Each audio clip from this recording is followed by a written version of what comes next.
Assalamualaikum warahmatullahi wabarakatuh. Salam Pramuka. Halo saudaraku, saudara Pramuka di seluruh Indonesia. Kali ini kita sedang berada di podcast Pramuka Unesa.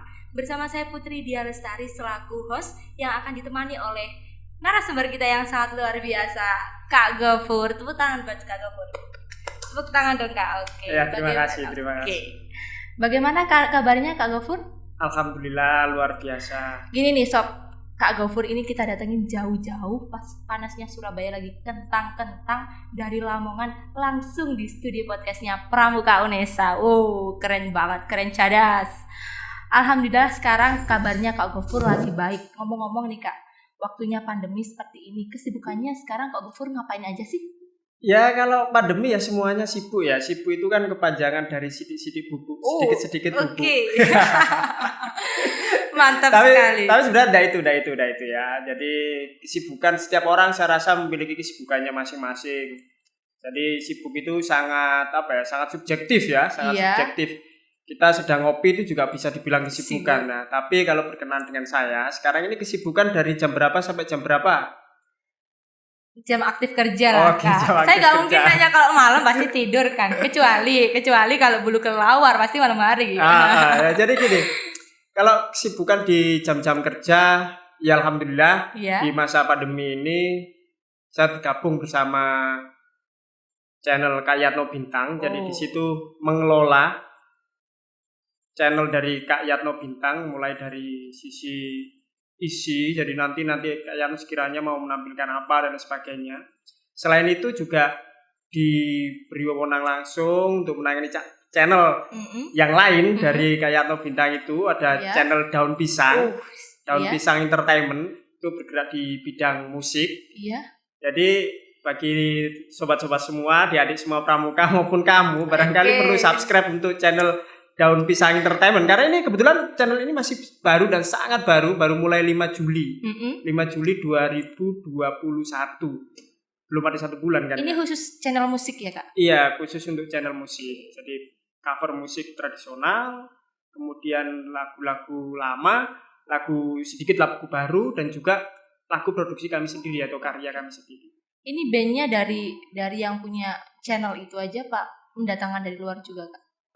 Band ini kebetulan kita di masa pandemi ini itu kan banyak ada seniman-seniman yang kebetulan sudah kehabisan atau hampir tidak ada job lah untuk manggung. Jadi kami menggandeng mereka memfasilitasi tampil di Daun Pisang supaya ada pendapatan di masa pandemi ini. Luar biasa sekali. Ini sangat menginspirasi bagi kaum muda yang saat pandemi ini masih rebahan ya Kak. Jadi kita masih bisa produktif walaupun kita dibatasi untuk tidak bertemu secara langsung gitu ya. Iya, saya Oke.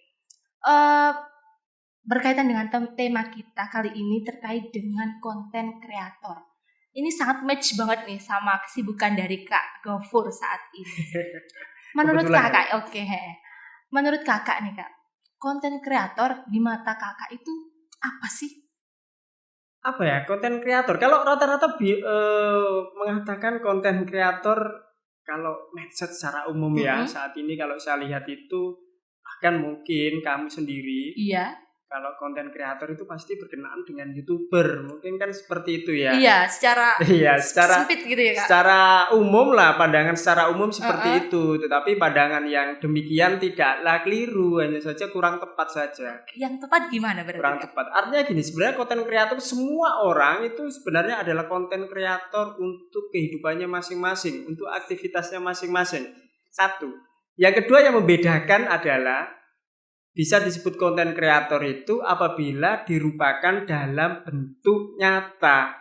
Bisa berupa tulisan, kemudian bisa berupa grafis, video, audio, visual, dan ending terakhirnya sehingga bisa disebut sebagai seorang konten kreator itu dipublish.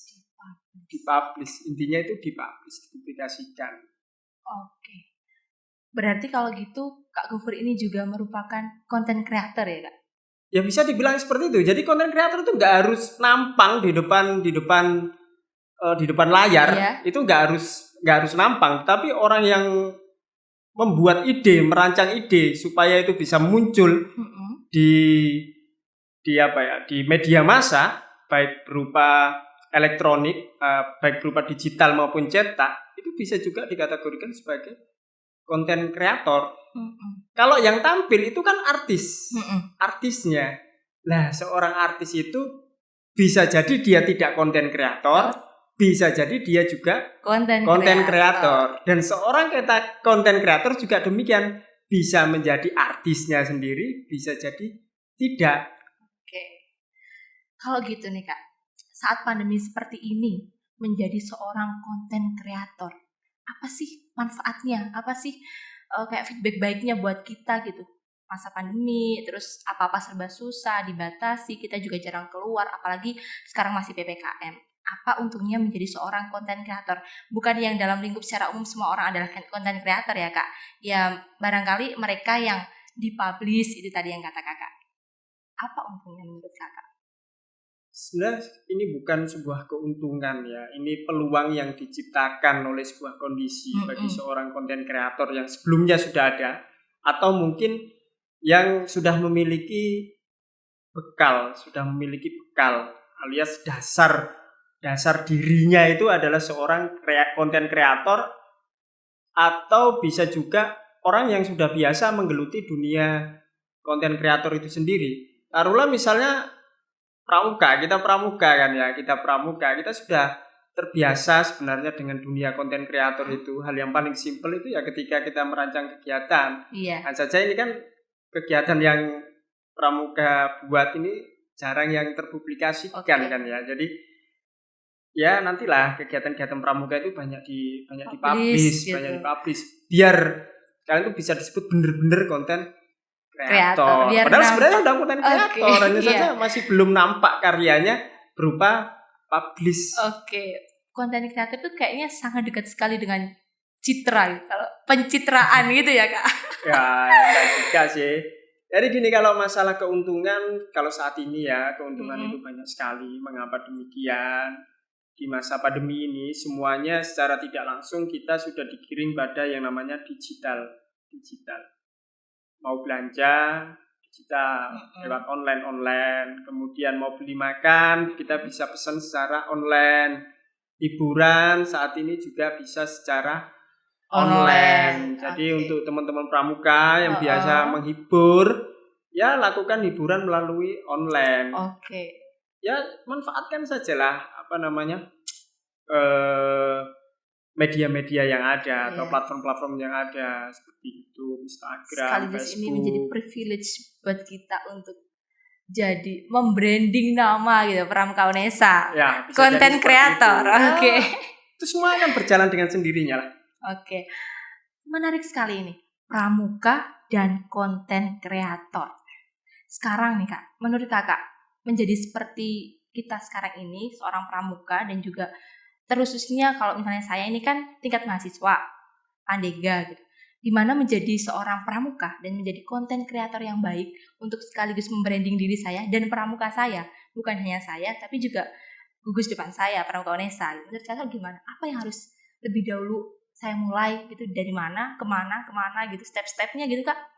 Tahapannya kalian itu sudah memiliki tahapan yang pertama. Tahapan pertama sudah memiliki, yaitu passion. Penting banget ya itu Kak?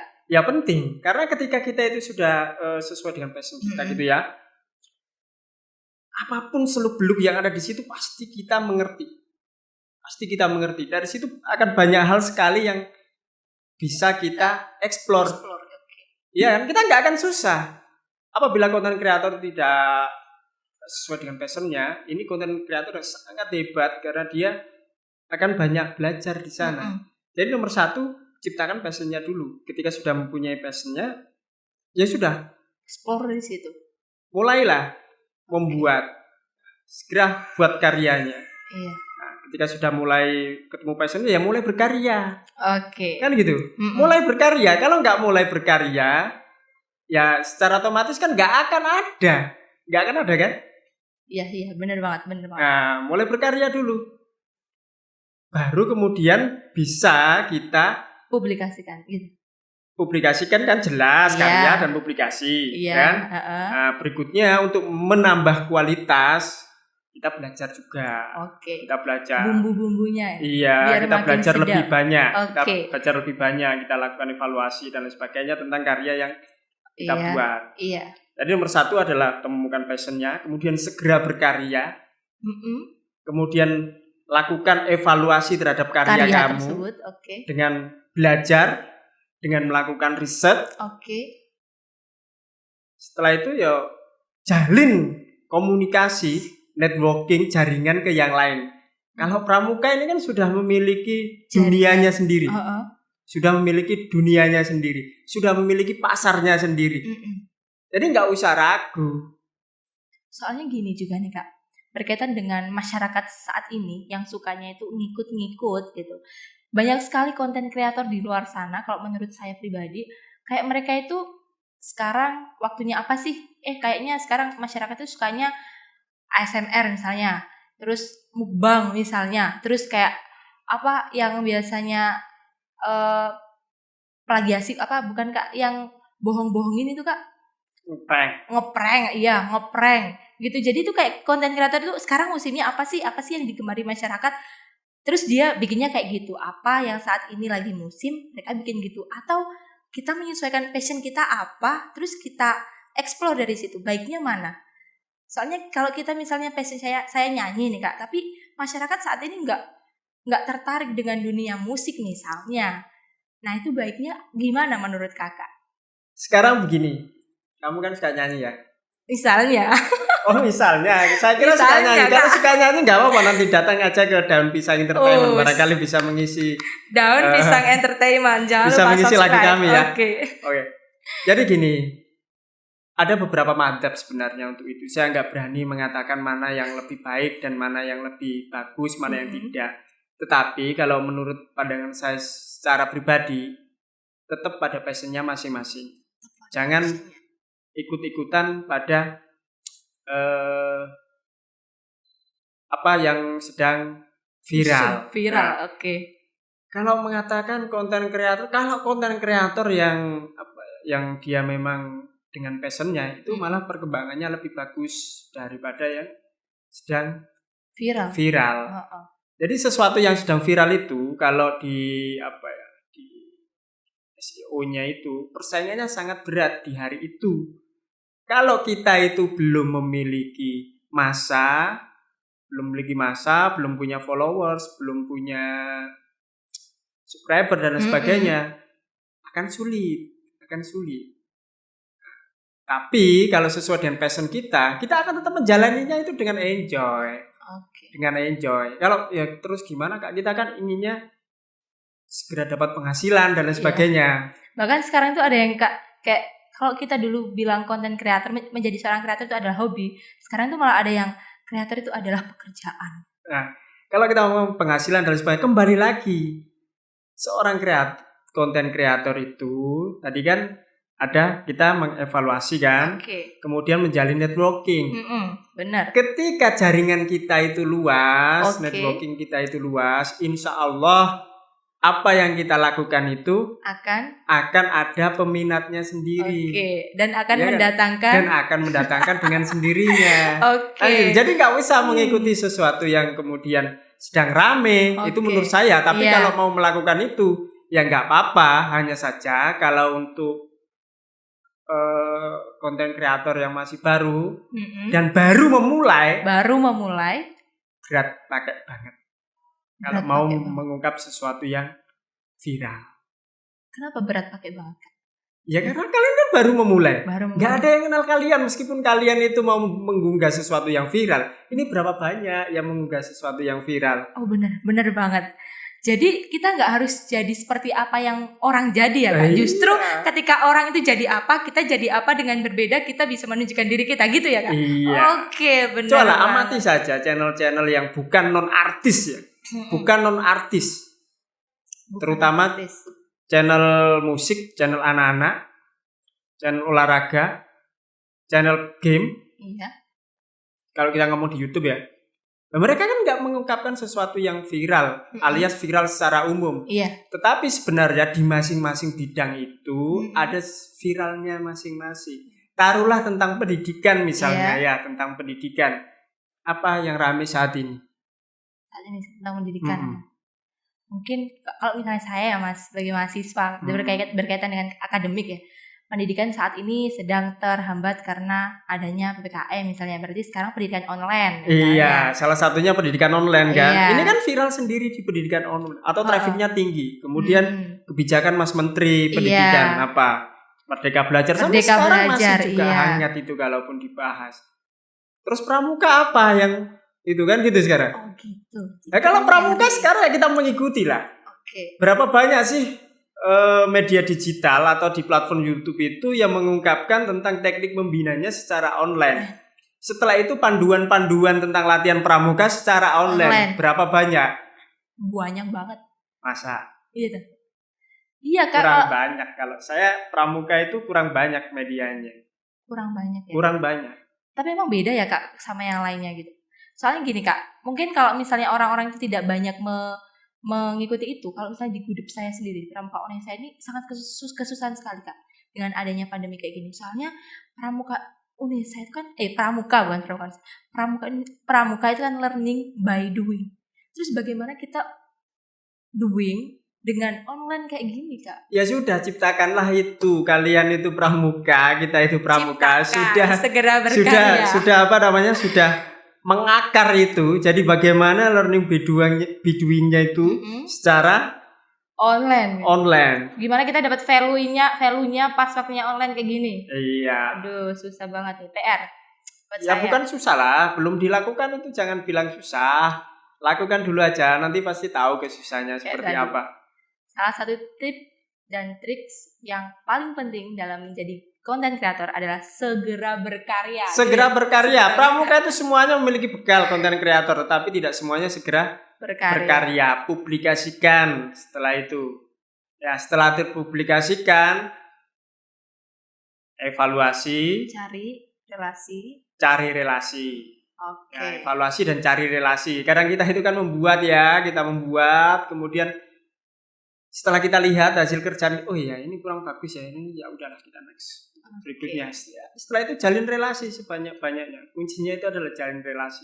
Kira-kira nih Kak, dari skrip pramuka, menurut pandangan Kakak sebagai seorang yang lebih senior dalam konten kreator yang tadi, jadi seorang kreator, apa kira-kira tantangan yang bakalan kita hadapi, tantangan terbesar buat kita, dan apa solusinya? Tantangan terbesar seorang itu dirinya sendiri. Jadi dirinya sendiri. Iya, dirinya sendiri. Jadi kenapa? Kalau kita ngomong konten kreator, di situ ada kata kreatornya, kreativitas. Jadi kreativitas ini nomor satu adalah melibatkan otak kita sendiri. Jadi itu akan menuntut kreativitas kita. Makanya tadi salah satunya adalah belajar. Buat belajar evaluasi. Kita banyak-banyak belajar, kita banyak-banyak baca buku. Jadi tantangan terbesarnya itu adalah diri kita sendiri. Tantangan yang kedua di masyarakat umum, terlebih orang Indonesia, terlalu banyak mendengarkan omongan orang. Nah, katanya. Ya kan? Terlalu banyak mendengarkan omongan orang. Jadi kita sudah melakukan ini, sudah membuat ini, tapi mereka bilang gini itu banyak segelintir saja. Kita butuh ya masukan dari orang-orang, kritik dari orang-orang itu kita butuh. Tapi kritik yang membangun, ya kan? Apalagi seorang konten kreator harus benar-benar mendengar mereka. Jadi kita dengarkan, tapi jangan membuat kita down. Pantang semangat. Jadi konten kreator nggak boleh insecure. Jadi konten kreator nggak boleh sepaneng. Jadi konten kreator nggak boleh overthinking. Iya, jadi nggak boleh juga untuk itu. Jadi standar saja. Jadi terkadang konten kreator itu terlalu memaksakan kehendak juga ya. Terlalu memaksakan kehendak. Menurut kita itu itu menarik. Padahal kadang menurut orang lain itu tidak. Iya. Ya, jadi di sisi lain kita tidak usah mendengarkan omongan-omongan negatif yang membuat kita semangat kita turun, tapi di sisi lain kita harus mendengarkan omongan-omongan yang membangun. Negatif itu untuk membangun. Untuk membangun. Jadi kalau kamu itu terbiasa baper diomongin sama orang, ya udah nggak usah mendengarkan. tapi biasa semangat mendengarkan omongan orang, ya udah dengarkan terus omongannya, kemudian jadikan motivasi. Terakhir buat kakak-kakak di luar sana yang mau memulai menjadi seorang konten kreator, terutama untuk dunia pramuka nih Kak. Ini di bidang apa dulu? Di bidang apa maksudnya Kak? Kira-kira ingin menjadi konten kreator di platform apa? Kalau misalnya pramuka ya Kak, karena kita ini adalah wadah pembinaan, berarti ya dalam rangka membina itu tadi yang kita tekankan. Mulailah membuat karya. 1, segeralah berkarya dan publish. Kuncinya hanya itu saja. Nomor 1 untuk memulai adalah bergerak. Bergerak. Ada yang bilang, kita kan nggak bisa gini. Terlalu banyak belajar itu nggak bagus. Sedikit belajar juga nggak bagus. Jadi belajar sedang-sedang langsung kemudian eksekusi, segera membuat karya. Apapun bentuknya, munculkan dulu. Jangan takut ini salah dan lain sebagainya. Nggak usah. Kesalahan itu batasnya selama apa yang kita lakukan, konten yang kita buat itu tidak melanggar norma agama, norma hukum, norma masyarakat. Oke. Jalankan saja. Ya enggak? Bener banget nih. Cobalah mati konten-konten itu kadang bagi kita tidak menarik, tetapi banyak sekali viewernya, banyak sekali subscribernya, karena itu memiliki pasar sendiri-sendiri. Yang penting silakan berkarya. Jangan menunda-nunda, nanti keburu yang belakang itu geser kita, gak dapat tempat nanti. Menarik sekali nih, kita sudah berbicara panjang sama Kak Gofur. Luar biasa narasumber kita pada siang hari ini. Walaupun panas kentang-kentang kita datangnya dari jauh-jauh. Hot potato ya. Potato. Dari tadi belum minum nih, silakan diminum dulu. Oh iya, terima kasih. Lebih segar dari gelas Pramuka Unesa. Tadi yang telah disampaikan oleh Kak Gofur, menjadi seorang konten kreator yang paling penting adalah memulai. Segera memulai, karena tanpa mulai kita nggak akan pernah bisa mengevaluasi karya-karya kita. Dan jangan lupa untuk dipublikasi dan mencari relasi sebanyak-banyaknya. Menjadi seorang pramuka kita sudah mempunyai privilege, yaitu punya relasi dan punya kehidupan sendiri di dalam pramuka. Jadi segeralah apa yang kalian tunggu menjadi konten kreator yang baik di masa pandemi ini. Tepuk tangan buat Kak Gofur. Terima kasih ya. Iya. Dari kita mengucapkan terima kasih dan assalamualaikum warahmatullahi wabarakatuh. Salam pramuka. Terima kasih Kak.